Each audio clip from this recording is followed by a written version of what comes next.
Thanks for listening to Uncle Sam's Soccer Podcast, keeping you up to date with the latest in American soccer. And don't forget to subscribe.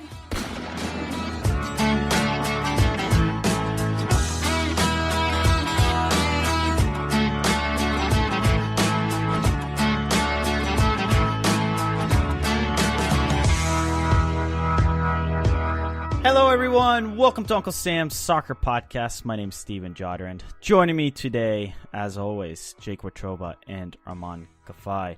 On today's episode, we discuss U.S. men's national team and the red-hot numbers of their attendance, plus another international segment of the counterattack with the one and only Jake Watroba.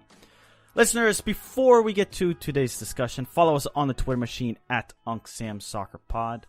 Make sure you hit that subscribe button wherever you listen to the show and leave us a 5-star review. Now, let's get to today's episode.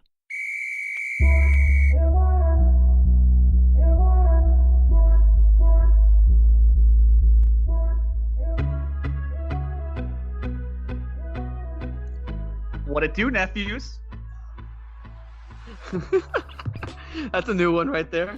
I don't know how to respond to that. You guys don't listen to Snoop Dogg?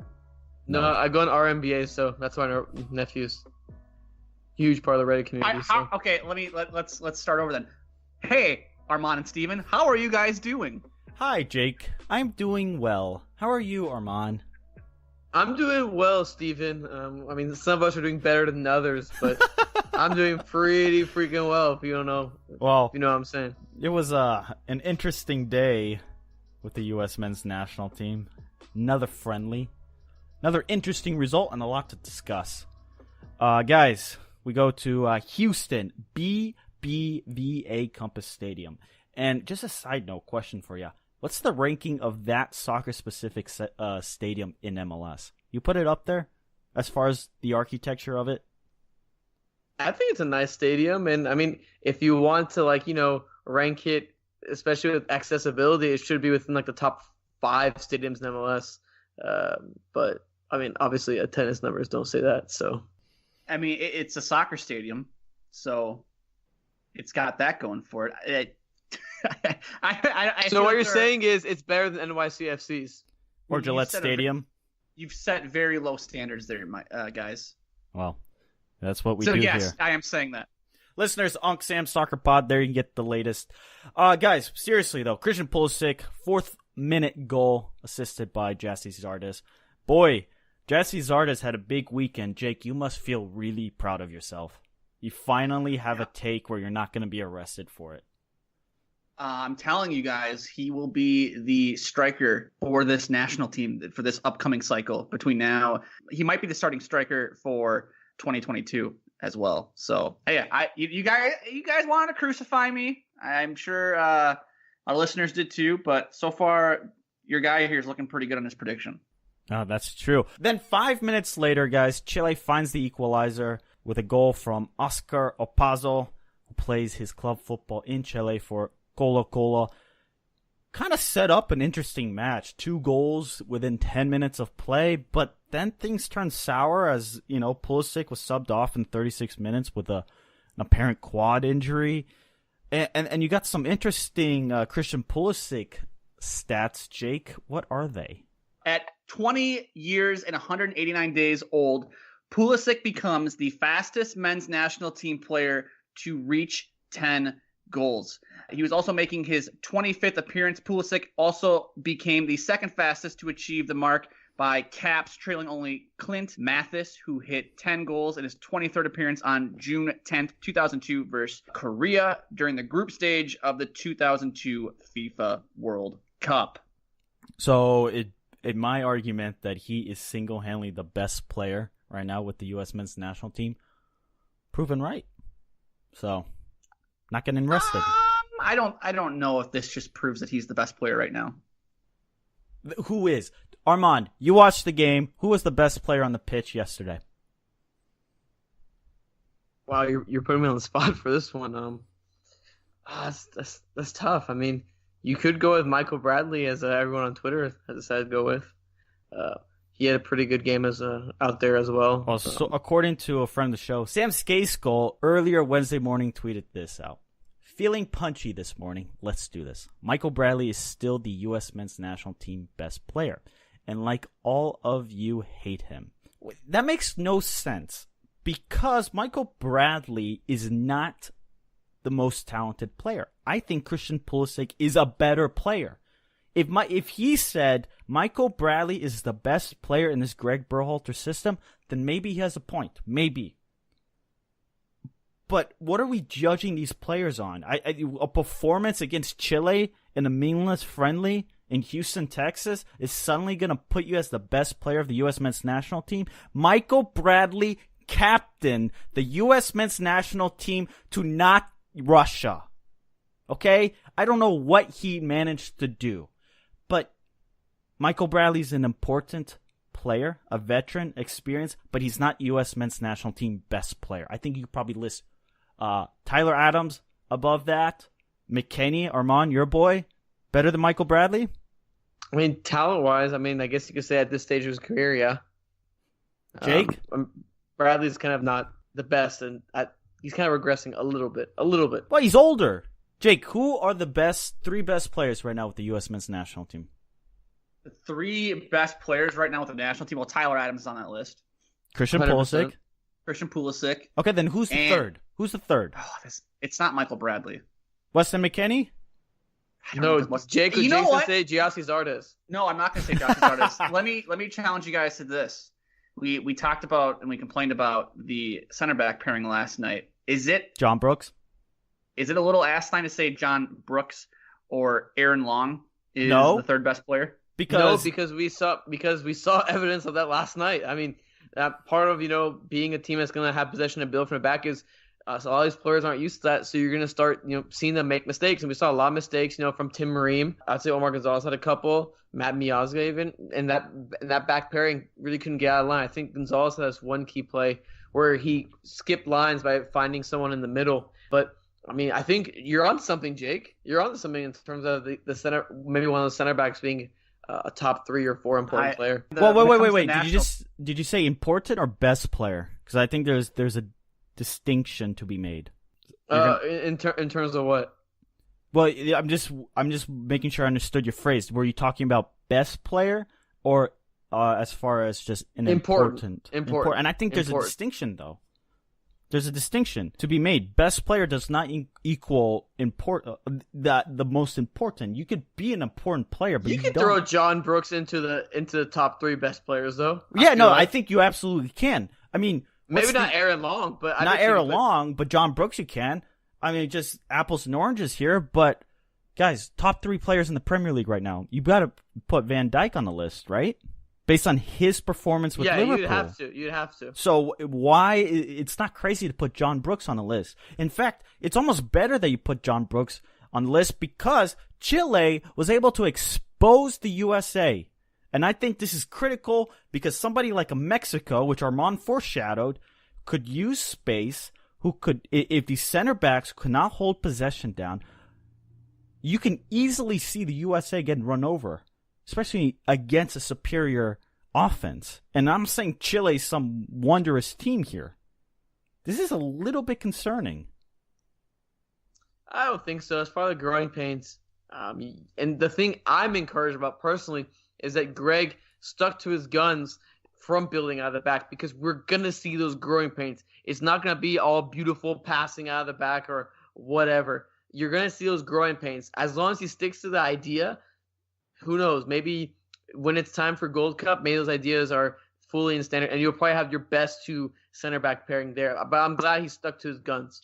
Armand, can I ask you a question here? Yes, of course. Tim Ream can't possibly be the best left back the U.S. have to choose from right now. Yeah, that was really concerning. He can't be. There has to be someone else. But I mean, if you try to think of any, can you think of any off the top of your head? I can't. And that's the thing. That's why I'm asking you. Am I crazy for suggesting that there's somebody better than him right now? Because I watch him play, and there's nothing impressive about anything he does, and I don't understand how there isn't anybody in the pool that they're picking over Tim Ream right now. I really hate to be that guy to, meet our FC Dallas quota, but I'm going to go a little bit tangent. I wouldn't be surprised I'm just kind of surprised they maybe haven't looked at a Hollingshead or anything like that, because the way Lucha you call me crazy. I'm serious. Call me crazy. At Armanca5. Yeah, call me crazy. But the reason why I say this is because Luchi Gonzalez's system is what he had maybe a rough game at right back, but left back a little more comfortable, and his system emphasized playing out of the back. So you're gonna have a guy who's comfortable in playing out of the back and pushing forward, which is something Berhalter likes a little bit. I mean, obviously not in that system with Ream. Maybe he'll be more central, but I mean, Hollins has potential to be more defensive and more attacking. I mean, maybe it's just me watching too much FC Dallas because I cover them. But I feel like he could be an option because you have Daniel Lovitz and Tim Ream, and I think Twelman said this on the air. He said there's at least one moment a game where Tim Ream makes a mistake, and you're like, oh wow, that's a pretty bad mistake that you're making right there. There has to be someone else, and I don't think Anthony Robinson is necessarily ready yet. But like you're saying, Jake, I'm trying to think of names, and there's not that many that kind of come to mind immediately. So are we saying John Brooks and Aaron Long are is the best pairing at the moment, based on what we have seen? Yes. And I think this is good. We have a pairing now. Can we work around it? Can Gregg Berhalter work with it? And I think Brooks being in the Bundesliga, that's a huge benefit because he's going to go against superior offensive players. And you need somebody back there to command everything. And Armand, I get it. It's growing pains, but it's a little bit concerning because there is some sort of emphasis on the Gold Cup. And I don't know if there will be a Confederations Cup come 2021. Rumors are out there that they want to get rid of it. Fine, whatever it may be. However, it would be a good and great benefit for the U.S. to get to the Olympics, to win the Gold Cup, to make the Confederations Cup, whatever that tournament may be, and then eventually get to the World Cup. So my question to you guys is the U.S. ready to take on Mexico and win the Gold Cup? Yes or no? Well, I suppose I have to stick to my take from 5-6 months ago where I said they would win the Gold Cup. So, yeah, I guess. But they got a lot of work to do. I would have to go with no. The way Mexico came out guns blazing. Tata Martino's first 2 games have been phenomenal. Phenomenal might be too strong of a word, but they've been pretty freaking great. A lot relative to his Atlanta United and Barcelona days, the high pressing and flying all over the place and winning the ball back immediately after losing it. It reminds me a little bit of Atlanta United. My friend John Arnold has a really good post on it on goal.com that y'all can read about. It's Tata Martino. His soccer is fun. I'm scared for a Mexico team that's been told to go balls to the walls. But I'm just gonna say this. This. Go, Jake. Our guy Gregg Berhalter in MLS seemed to have Tata's number when it came to playing in big matches. Yeah, I'm not saying. I'm just saying. USA. I'm not saying. USA. I'm just saying. I you know what? I'll say it. U.S. is ready to take on Mexico. You know why? Because Gregg Berhalter, I'm stealing Lexi Laws, is fearless. He does not care. And it's fascinating to watch. And I think Gregg Berhalter is setting his team up to beat Mexico. He is trying to figure out how he's going to beat Mexico, and that's going to matter. ESPN.com. Obviously, I stole the question there. Is the U.S. ready to take on Mexico and win the Gold Cup? Guys, guess what Jeff Carlisle said? Yes or no? No. No. Noah Davis, yes or no? No. Jason Davis, yes or no? No. Yes. No. Ark Bell, yes or no? No.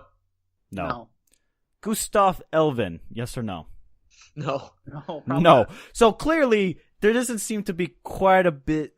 There clearly isn't the momentum swing with the U.S. men's national team to take on Mexico, but I think they can. I think they can make the game competitive, and in tournament football, we know anything is possible. And Jake, you bring up a great point. Gregg Berhalter did take on Tata Martino and has experience, and that cannot be overlooked. Cannot be overlooked. Now, fellas, quickly here, any last-minute thoughts from the U.S. game?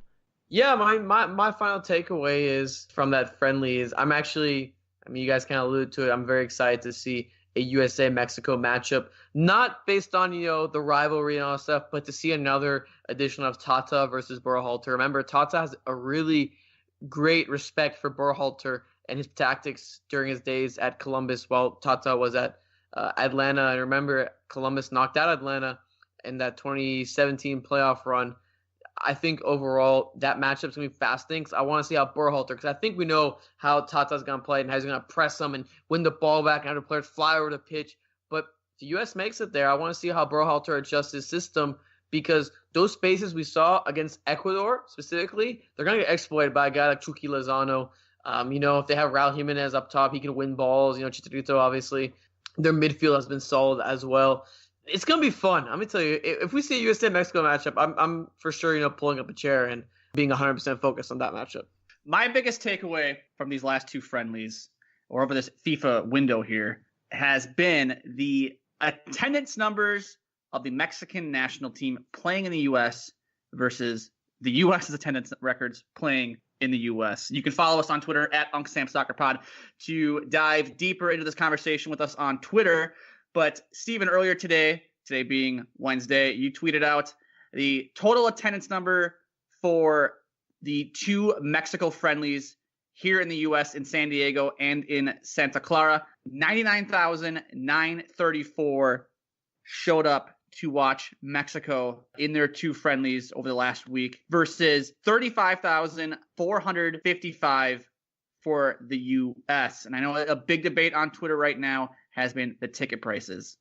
Hot take for you guys. I don't think ticket prices is the reason why there is a 64 to 65,000 person discrepancy there. It's simple. It's just the fact that people want to go watch El Tri play. That's the point. That's the thing. You put Mexico and the U.S. same venue, same location against the same team. You would have less people go to the U.S. game. I mean, think about it. If Mexico played Brazil and Neymar was there, that stadium would be sold out. But if the U.S. took on Brazil, and in fact they did, you would see a closer a capacity of, 60 to 80%. It would not be as sold out. Let me ask you guys this. With both of you living in Dallas, Steven, you were living in Dallas at one point in time. If Mexico played Brazil in Dallas at Jerry's World, would they sell it out? 100%. That place holds over 100,000 people? Well, I mean, if you think, last year it was a World Cup tune-up. They played Croatia on a very rainy Tuesday night, and it was announced sellout. You know what I'm waiting for is the TV ratings to come out for Tuesday night, and I want to compare El Tri versus the U.S. men's national team. I know the games took up. Guys, what I'm fascinated to know is what the TV ratings will be. I know the games kicked off at different times, but I'm still fascinated to know what the numbers are, and that will reveal a lot to the debate, obviously with the ticket prices. But let's get to the counterattack. Fast-paced, shifty movement, brilliant skill. It's the counterattack with Jake Watroba.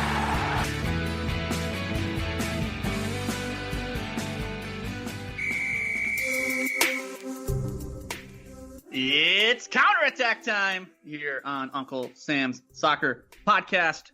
We are going international on this installment of the counterattack. Let's get the ball rolling here, fellas. Let's talk a little Premier League. Oh.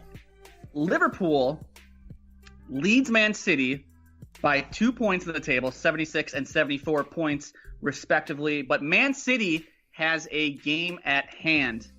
Guys, with 7 matches remaining for Liverpool and 8 matches remaining for Man City, who will be crowned champion of the English top flight?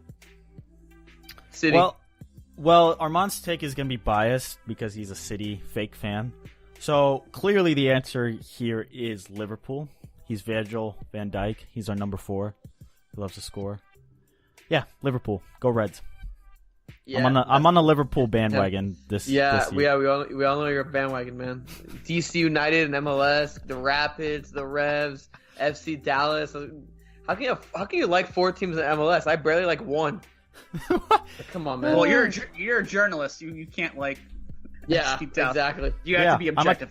I'm a talk show host. I can like what I want. You like all of MLS, man. Inter Miami, Austin. Oh, yeah. You really know. Austin, top 10 market. Bandwagon right there. Bandwagon. Jake, what do you think? City or Liverpool? It's gonna be City. It's not gonna be Liverpool.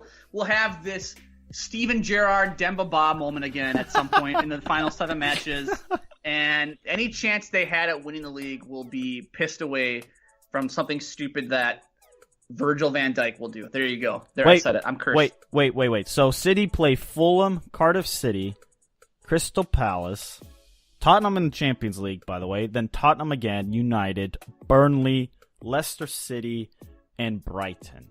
It's not the easiest of schedule. But there are some softs. Soft. What do you mean? Well, soft. Back-to-back weeks of Tottenham and United. How are they gonna get through that schedule? That is okay. Liverpool's got Tottenham, Southampton, Porto in the Champions League, Chelsea, which Jake, you think is a soft team, Cardiff City, Huddersfield, Wolves, and Newcastle. I think Liverpool's schedule might be a little bit softer. No. Especially after my boy Kanye said, "I'm a fix Wolves." They seem kind of fixed right now. That matchup I think is be really fun to watch. All right, let's move on. It's gonna be Man City, Steven. I'm sorry. No, it's not. Let's move on. We're moving on. It's gonna be Man City, but we're gonna move on here. It's not. Are we literally just retaping? It's just gonna be a retape. Listeners, sorry you have to listen to that twice. 538, by the way. City 66-34 favorites. It's a big number. But hey, Liverpool's gonna win it all. Yep. You heard it here from Steven. All right, fine. Let's move on. Let's keep it in England. Let's keep it in the Premier League. Let's talk a little Harry Kane. Yeah, there was a full feature done on him on ESPNFC.com earlier today.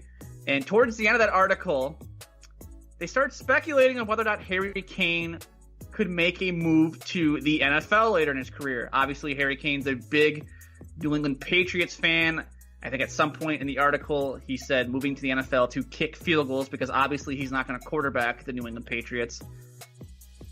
Maybe he'll be brought in to replace Gronk. Who knows? But I believe Harry Kane at one point in the article said it would make him one of the greatest sportsmen of all time to tackle, quote unquote, the Premier League and then move on to the NFL. Guys, do you buy Harry Kane making a move stateside to kick field goals in the NFL? How self-inflated do you have to be to say that you would be one of the great sportsmen, whatever he used to I don't call think himself? He said that. I think the article said he'd be one of the greatest sportsmen. But to your point, no. I would rather see Harry Kane play at Gillette Stadium with the New England Revolution at like 36 or how old he's going to be when he decides to do that. Yeah, Gillette Stadium. I thought when you said 36, Armand, I thought you meant in front of 36 people because that's that's not how people are going to be there. Harry Kane, 17 goals, 4 assists in the Premier League this season. Harry Kane might be lucky. He might end up playing with Tom Brady. Who knows? I mean, with the way Tom Brady's going, he might be lucky to meet, Tom Brady. Yeah, it's not happening. It's not happening. All right, let's move on. Enough of Harry Kane. Let's talk a little Mexico. They win 4-2 over Paraguay and 3-1 over Chile over their last 2 friendlies during the FIFA international break. Tata Martino takes a ball to the face, breaks his glasses.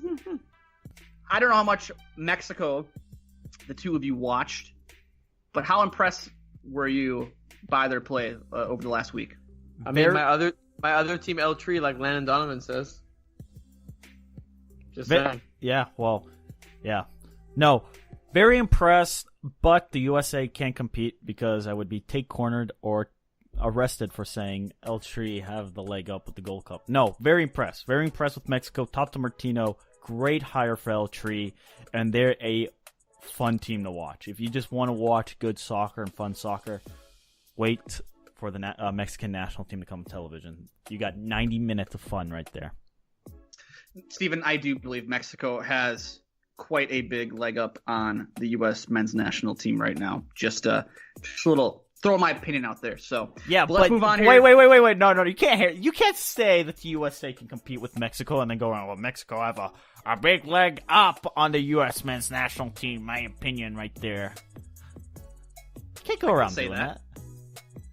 I can say that. Yeah, but Mexico the Mexican national team has a lot more talent than the U.S. national team does right now. Yeah, maybe. I mean, that's not a wrong take to have. I just say that the U.S. can compete with Mexico in the Gold Cup. I believe they can too, but I'm just saying they're clearly better talent-wise. They have a manager who has managed internationally in Tata Martino. I just think they have a leg up on the U.S. right now. But you know what? Well, we're gonna move on. Let's talk a little Champions League here to wrap up the counterattack. 538 released their Champions League favorites, and they actually show that Man City and Liverpool are currently the favorites to win the Champions League, with Barcelona a close third. Man City the overall favorite to win at 35%, with Liverpool and Barcelona tied with 24%. Guys, who do you think is going to be crowned the kings of Europe? Ooh, let's go Ajax. No, I'm kidding. Maybe. That would be a dream. I would love for Ajax. I don't think City will win it. Let's go hot take from as much Spurs. Ooh. That was such a poor delivery. Juventus. Ronaldo will guide Juventus, and Gianluigi Buffon will be disappointed. Interesting. I actually do have Ajax. I think Ajax will win the Champions League. They have looked the. What are you laughing at? I don't know if you're just wanting Twitter to hate you even more or what. The guy who picked Tottenham, who might not even qualify for the Champions League next year. Hey man, it's okay. I don't watch Premier League. The guy who's taken the team who hasn't won anything in the last 40, 50 years. Something has to change. Couldn't win the league when with 3 years ago. They couldn't chase down Leicester freaking City. Is now saying that Tottenham is going to, by the way, upset Man City and win the Champions League. Come on, man. You can't tell me that. If you don't think Ajax has looked impressive at all in the Champions League, but like relative to everyone else, Spurs. At Armand Kafai for that, guys. Yeah, that was bad. Armand Kafai. That was bad. Come on, man. Gianluigi Buffon, if Juventus win it, I don't know what's going on through his head. That would just suck. But that's it for the counterattack today, and that's it for today's show, actually. Make sure you follow us on Twitter at UncSamSoccerPod. Send your hate mail to Armand Kafai. Tell him Spurs will not win the Champions League. That is a preposterous statement. You can follow Steven Jodaran at Steven Jodaran, and you can follow myself at Jake Watroba. For Steven, for Armand, I'm Jake. We will talk to you guys later. Deuces.